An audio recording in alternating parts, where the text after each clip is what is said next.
Quels sont les enjeux de la réforme sur la filière alimentaire ? C'est de mettre cette réforme au service d'objectifs stratégiques de la filière alimentaire qui ont été définis en 2013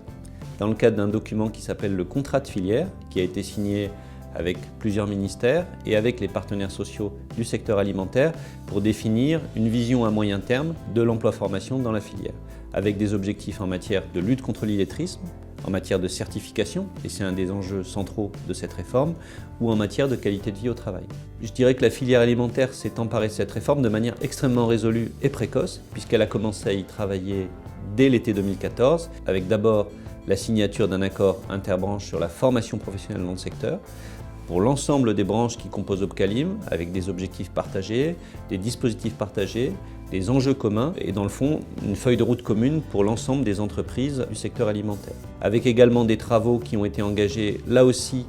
dès l'été 2014 en matière de certification, avec un groupe paritaire qui a été créé pour travailler sur le système de certification du secteur alimentaire, les certifications accessibles aux salariés du secteur alimentaire et qui poursuit encore aujourd'hui ses travaux pour bâtir ce système cohérent et pérenne sur l'ensemble du secteur.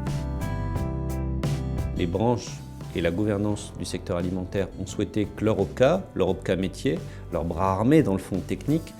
soit là pour les aider à réussir les enjeux techniques de cette réforme de plusieurs manières. D'abord un rôle d'information avec une présence sur le terrain, des dizaines de réunions qui ont été tenues sur tout le territoire par nos conseillers avec les entreprises pour expliquer bien sûr les enjeux mais aussi les opportunités de cette réforme. C'est également un travail d'appui technique au groupe paritaire que j'évoquais pour aider à structurer les travaux d'ingénierie nécessaires pour disposer d'un système de certification cohérent. Et enfin, pour Opcalim, ça a été l'occasion d'enrichir encore l'offre de services. Je vais prendre un exemple, c'est l'entretien professionnel. C'est un dispositif qui est issu de la réforme, qui vise dans le fond à maintenir et à développer l'employabilité des salariés. Et Opcalim a mis en place un kit e-Pro qui vise à aider les employeurs comme les salariés à s'emparer de cet entretien professionnel de manière efficace et donc à réussir cet objectif important de sécurisation des parcours professionnels.